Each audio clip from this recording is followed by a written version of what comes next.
Welcome everybody to the brand new Forza Motorsport game. I have to say brand new because yeah, it is just called Forza Motorsport, and that would confuse it probably with the original way back nearly 20 years ago I think now. So yeah, as per usual we're going to look at the car list for this game as we have done in previous Forza games. So yeah, let's take a look. So yeah, but firstly there are some big omissions to this car list that we'll go through as well, and the first of which is the quite obvious one because it would be starting before Acura, as we can see here, and that is Abarth. They are not in this game whatsoever. No Abarth 695 Biposto or Punto or anything like that we've had before, even though they are kind of you know, more sporty and more track orientated vehicles. Yeah, they are not available on this game.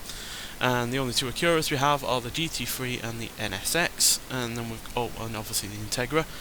But we don't have. There was another Acura that we've had in plenty of other Forza games before that isn't here either. It was usually in blue. I can't remember the year of it, but yeah, that's not in here either. We've only got one Alfa Romeo, and it's not the kind of car that you'd expect from Alfa Romeo to be included in a racing game. I enjoy the fact it's in this game because it is a car that I remember driving a lot in previous Forza games that I enjoyed, but considering all of the Alfa Romeo cars that were added in Forza Horizon 5, you'd expect at least some of those to also come over into this, but this wasn't even included in the Forza Horizon 5 Italian automotive update, so yeah, a little bit confused why it's in this game over everything else from Alfa. We do at least have a couple of Alpines, the A110, which we've seen plenty of times before, but we've got the GTA Le Mans, which was never in Forza Horizon 5, so I'm glad this is back, because it is a fantastic car, and yeah, it's really fun to drive, rear engine, rear wheel drive, and yeah, it looks amazing as well. Kind of looks like the Mad Max Interceptor in a lot of ways, especially at the front. Then we've got the pair of AMCs that we've had plenty of times before, then the Apollo Intensa Emozioni, Ariel Atom 500 V8, and then we've got a brace of Aston Martins. Now Aston Martin have probably one of the strongest car lists on this game for a manufacturer, because we've got the Valhalla, which we've had before, but we've also got the DBS Superleggera, which I really love. We've got the Vulcan, the Vantage, then we've got the Racing V12 Vantage, the Vanquish Zagato Coupe, which is, yeah, glorious looking thing, then the Vantage GT12, the Vulcan, but more importantly we've got the DBS and the V12 Vanquish finally back in a Forza game. It has been a very long time, I believe, since we've had the V12 Vanquish. Granted, it's not the S version, which has, you know, a bit more power, which as you can see here, this has only got 460, whereas I think the S version had 510, but it's still a fantastic car, and yeah, really glad it's back in the game, as well as the DBS, which we haven't had in a Forza game for a while, I believe. Glad to see the V8 Vantage V600 back, because it's a monstrously quick car in a straight line, not particularly great through corners, but fantastic V8 in that. Then we've got the AMR1, then we've got a couple more James Bond cars. We've got the DB5 and the DBS. Really glad the DBS is here. Again, one of my favourite Aston Martins, as well as the DB4 GT Zagato, which, yeah, is a glorious looking thing. Doesn't weigh very much either, as you can see, only 2,700 pounds, and yet, you know, you've got 314 horsepower. So yeah, glorious car, as is the DBR1. Then we've got a bunch of Audis, the e-tron GT, the RS6 Avant. They're the main, and the Audi RS3 sedan here, they're the main new ones, as well as the RS7 Sportback that have been added to the Forza game, but most of these we've had before. But yeah, I am looking forward to driving the e-tron around the track. There are a lot of cars here that I am looking forward to driving around the track for the first time. RS5 Coupe as well, I love the engine in that. So yeah, but a lot of these we have seen before. Again, no real new Audis to the Forza series here. Then we've got the Austin Healey 3000 Mark III. Glad to see this is back, as well as the Auto Union Type D. Then we've got a new car to the Forza series, the Automobili Pininfarina Battista, and this is an electric car, an electric hypercar technically, because as you can see it's got 1,878 horsepower and 1,695 pounds-feet of torque, which is a huge amount. That's Rimac Nivera levels of power. So yeah, nice to see a new road car to the Forza series. Then we've got the BAC Mono, the Bentley Continental Super Sports, as well as its, you know, race car variant, and Speed 8 as well. Don't think we've had a Speed 8 for a while in a Forza game. Then we've got the pair of BMW competition cars that we've had in recently in Forza Horizon 5. So nice to see that they've made a debut into the Forza Motorsport series in this game, as well as the M8, and the Z4. But again, most of these we've seen before from BMW. Nothing majorly new here, although the 323 Ti Sport is nice to see in a game again. But yeah, that is basically it from BMW that we've never seen before or not had for a while. Then we've got the Brabham BT62 and the BT24. New manufacturer, although it is only a racing car manufacturer, and BRM. Never heard of them before. Weird looking little car, but yeah, looks like it's got plenty of power, as you can see, from a small V12. So that should be quick. And then we've got 4 Bugattis, again, all cars that we've seen before. Then the pair of Buicks, again, that we've seen before. Got a couple of new Cadillac racing cars, although I'm pretty sure they're the same. Yeah, they are the same. Again, Forza is seemingly obsessed with putting in different liveries of the same car, but counting it as a different car. As you can see, we've got another one here, so that's one car basically, but they've just divided it into 3.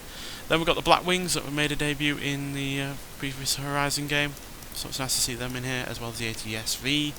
Got the Caterham, the Chaparral, another brand new road car to the game, the Chevrolet Corvette E-Ray, the first ever hybrid Corvette, to go alongside the Corvette Z06, another new road car. We didn't have the Z06 in the previous Forza Horizon game, we only had the Stingray Coupe. So yeah, 2 new Corvettes, doing a different kind of thing with their power levels. Weirdly, the hybrid has the bigger engine but the less power, but also has more torque, whereas the non-hybrid has a smaller engine, but less torque, but more power, but less weight as well. So they're gonna be interesting to compare against those. There's the standard Stingray, standard Corvette with the mid-engine. So yeah, we've got 3 variants of the brand new Corvette. But yeah, pretty much everything else here we've seen before from Chevrolet. Outside of maybe the race cars, but I'm not overly familiar with race cars in previous Forza games. I usually skipped over them, but it's seemingly not going to be something I can do in this game. Still, nice to have plenty of Chevrolets. Then we've got the only one Chrysler. Surprised there's no 300C here. It usually is in Forza games, so yeah, only the one Chrysler, and as well as only the one Citroen.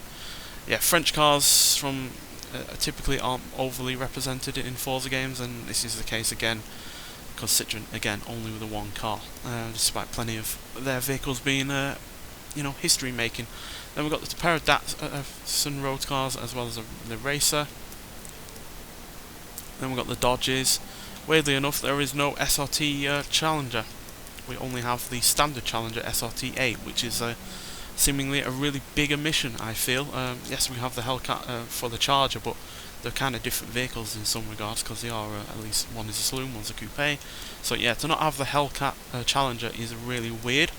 And yet we have the Dodge Dart GT, which is not exactly what I'd call a sports car. But at least we have the SRT4 ACR coming back, which yeah, is a pretty decent car, and as you can see, it has more power than the newer one. And then we've got Viper, we've got the Stealth RT Turbo making a return. Don't think we've had that for a while, although it is basically a Mitsubishi. Really glad to see the Shelby Omni GLHS come back.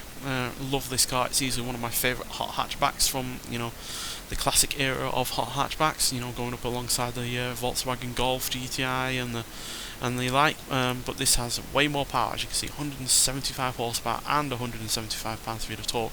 And yet, despite being an American car, it doesn't even weigh all that much. So yeah, that is great.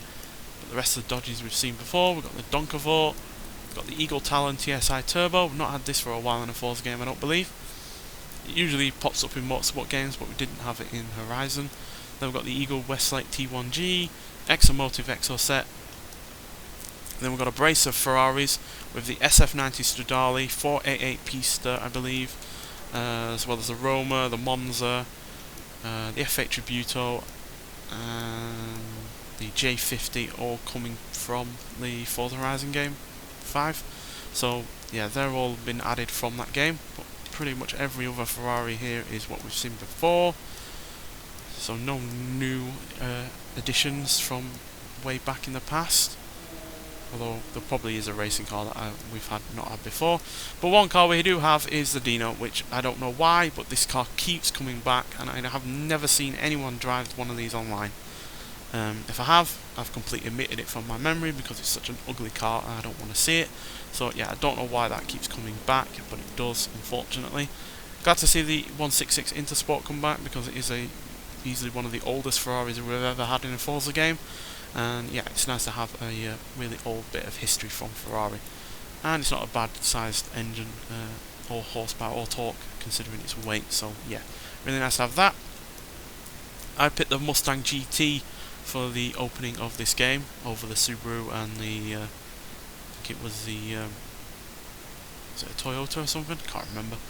No, Honda Civic. So yeah, because I prefer my muscle cars over Japanese cars or saloon cars and the like. So yeah, but nothing majorly new from Ford here.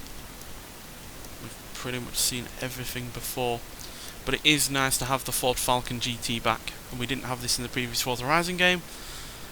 So yeah, I really do like this car. It's easily one of my favourite saloon cars from the 90s. Yes, it's not got that much power given its size of its engine, but it's a really good car regardless. And then we get the SVO, which is returning to the Forza series from Forza Horizon 5. That's where it made its debut in the Forza series, so it's nice to have this on a track orientated game. But yeah, pretty much everything we've seen in a Forza game before here. Then we got the Holdens. Nice to have the Monaro GTS 327 because this is my favourite of the classic Holden. So yeah, really love this car. Nice big engine, plenty of torque, really good. Then surprisingly, Honda is kind of underrepresented here. Yes, there are 11 of them, but none of these are ones that we've never seen before. So I am surprised that this is all we've got from Honda. We've not got all of the Civic Type R variants that we usually get. So yeah, that is a big surprise. We don't have the NSXR GT either. Again, a big surprise in that regard. So yeah, Honda seems to be really vastly underrepresented in comparison to previous games. Then we've got a pair of HSVs. Hyundai, once again, massively underrepresented in a Forza game. It's not new to this game, Hyundai being underrepresented, but yeah, they are once again saddled with only one road car. Then we've got the Infinities. Not sure why these keep returning, because I never see really anyone in the older two, but the Q50 is a great saloon car regardless. Then we've got Jaguars, nothing really new here, although the XJ220 STWR makes a debut in the Forza Motorsport series from the previous Forza Horizon game. But again, nothing majorly new here, and very limited in terms of older road cars as well, which is a shame. Then we've got the pair of Koenigseggs, a pair of KTMs, then Lamborghini. Several of these are returning from the Forza Horizon game, the previous one.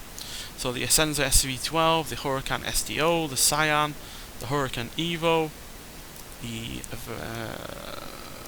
which other ones? Actually, I think that's it. But it is nice to have the Aramar S and the Espada 400 GT both in the same game, because these were torn apart between Forza Motorsport 7 and Forza Horizon 5. So yeah, it's really nice to have them both together. Then we have the Lexus Lc500 and the Lexus RCF Track Edition making their debut to the Motorsport series. Well, I am also glad that we've got the IS350 and the GS350 in this game, and especially so because they are both viewable in Auto Vista mode, or Forza Vista mode, whichever version they're calling it in this game. That's the same case with the Vanquish and the DBS as well, by the way, so expect to see reviews of those as well at some point. And then we get the pair of Lolas, and then we get the Lotuses. Nice to see the Amira in this game, again making a debut to the Motorsport series after Horizon 5. And we've also got the Avaya. Nice to see the Esprit V8 back.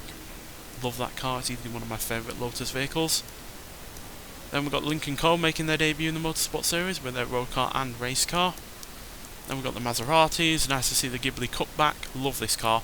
It's easily one of my favourites, and it's the one car that had the most horsepower per litre of engine for a long time, because as you can see it's only a 2 litre V6, and yet it has 163 horsepower. I'm struggling to work that out between two.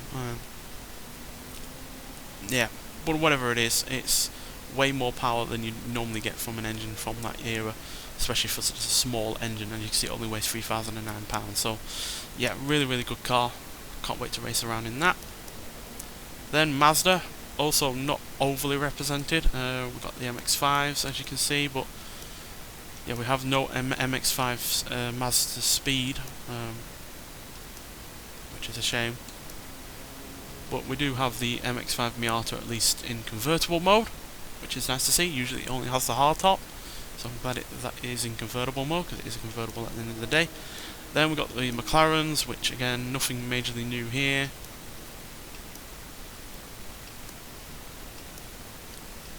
Although they do have a brace of racing cars. Again, I'm not sure which of these are new to the series, but there are plenty of them. Then we've got Mercedes, so the AMG 1 makes its debut to the Motorsport series after debuting as a cover car in the previous Horizon game, as well as the GT Black series. That should be fun to go around on a track. But nothing else majorly new from Mercedes, to be honest. We've got all of the same kind of cars that we've had before. Although the C32 AMG making a return to the Motorsport series is good, because yeah, it's again one of my favourite saloon cars. Then we've got a Mercury Road car and a Mercury Whistler, as well as a Merca. MG6 makes its debut to the Forza Motorsport series, and it's nice to have the MGB GT back, as well as the MGA twin cam. A pair of minis from newer minis, and then we've got the old one. Mitsubishi, nothing majorly new here, although it is great to see the FTO GP version R in this game. It's got a really rather nice small capacity V6, doesn't weigh very much, and yeah, this is fully viewable in Forza Vista mode, so I will be giving a review of that car at some point. Then we've got the Neo AP9 making its debut in this Forza Motorsport game, as well as the Nissan Z car, as well as the Nissan 370Z Nismo. But not much else new from Nissan, to be honest.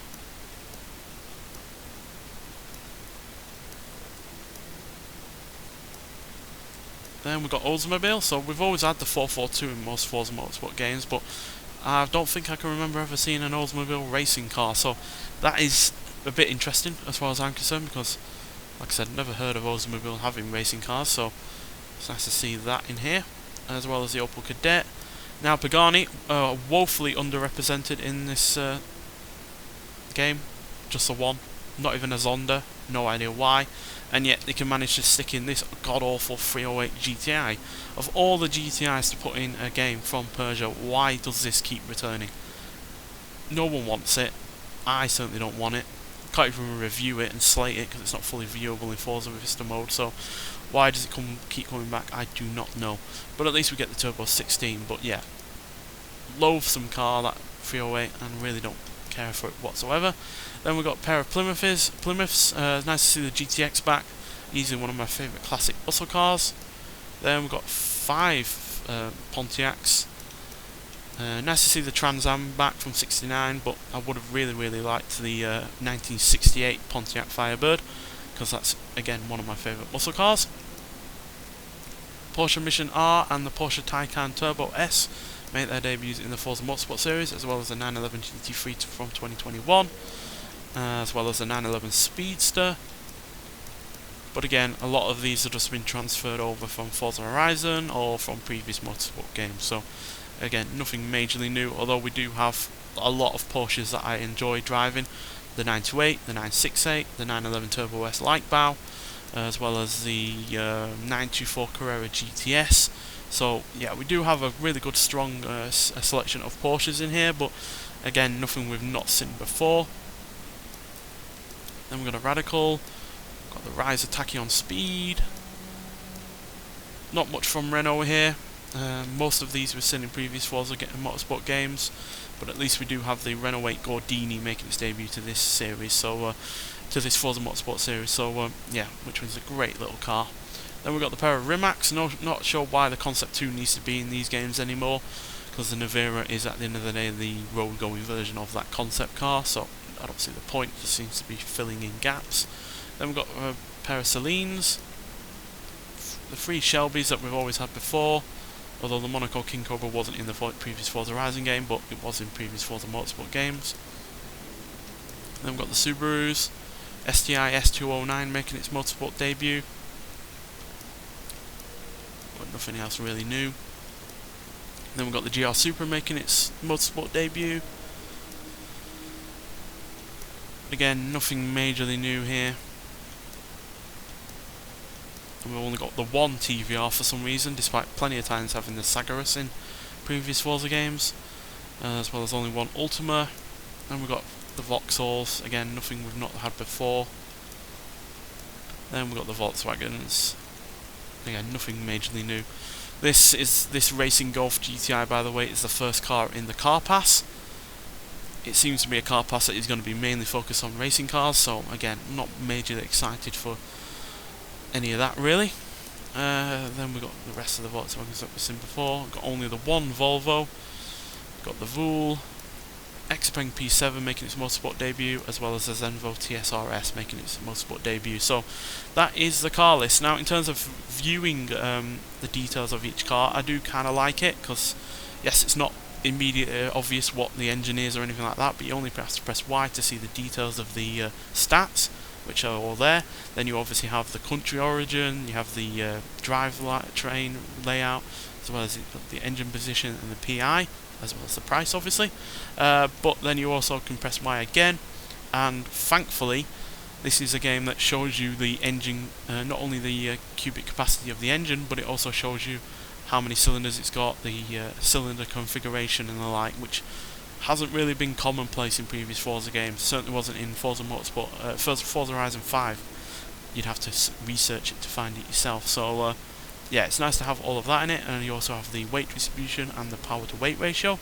Never had the power weight ratio before, so that is also nice. But there are many emissions. Obviously I only mentioned a bath while going through the car list, but we also are losing out on no Fiats, no GMC, no Hennessy of all things. I'm surprised the Venom F5 or whatever it's called isn't in this game. We have no Hyundai, we have no Jeep, we have no Kia, we have no Lancia, we have no Land Rover, no Lincoln, no Morgan, no Noble. We only, like I said, only have the one Pagani, which is a big surprise. We'll have nothing from Rolls-Royce, nothing from Seat, nothing from Triumph, and yeah, only the one TVR and one Volvo. So yeah, major emissions there. And you might be saying, well, they've not really been all that commonplace in previous Forza games, but we have had cars from those manufacturers in previous Forza games. And yeah, I just don't see the excuse for having none of them in this game, especially from iconic manufacturers like Lancia and Fiat and Abarth. Hennessy is a big surprise given the kind of powerful cars that they've got going on. And then you got Morgan, which do pretty good sports cars, and then Noble as well. I mean, Jesus, the M600 has been in plenty of games before, so why is it not in this? So yeah, overall I am not massively impressed by this car list. There are very few new road cars to the Forza series. Yes, there are plenty that are new to the Motorsport series, but very few that are new to the Forza series. And yeah, there's so many big emissions that it just feels like they're not trying. I'll say it there, I just don't think they're trying. They are not trying to cater for a large audience. They are trying to only cater to people that want to drive racing cars. That's just seems how it's coming across. Now, yeah, granted, it is a racing game, and racing cars definitely should be on a racing game like this, but they shouldn't come at the expense of road cars as well, especially road cars that we've had before, at the very least. So, yeah, and I'm not even sure how we can look at the car pass. It doesn't seem to be anywhere on these menus, as you can see. So whether or not that's going to come when the game majorly goes on wide release on the 10th of October, not sure. I mean, I can go into store here and you can see I've owned the VIP membership, the car pass, the race day car pack and the welcome pack, but click into the car pass and it says I already own this car content, so it's not even letting me have a look at any of the car pass cars. So yeah, not letting me look at anything whatsoever. So yeah, there are things I like about the car list. Those two Aston Martins coming back is a great thing. The Mitsubishi FTO as well, I really like that. But and obviously the two new Corvettes, the E-Ray and the Z06, again really nice. But yeah, for a brand new game, that has been in the making for years, you'd expect a bit more of a car list, and yet there just isn't, and that is a really great shame. And yeah, it just really sucks, quite frankly. So yeah, but I'd like to hear your thoughts on the car list, if you're satisfied with it or not, and why you are or you aren't. But regardless, thank you for watching. This game I'm not going to do a playthrough of. I'm just going to do the races I want to do in the cars I want to be in, because at the end of the day this is going to force me down you know, driving plenty of racing cars that I'm just not interested in, so I won't be overly enthusiastic about racing them, and therefore a video on those won't be the most interesting of things as well. So yeah, gonna just do the cars I want in this game, review the cars I want, race the cars I want, and yeah, hopefully there'll be plenty of videos to come out via those means. But yeah, nonetheless, thank you for watching, and I'll see you in the next one. Bye.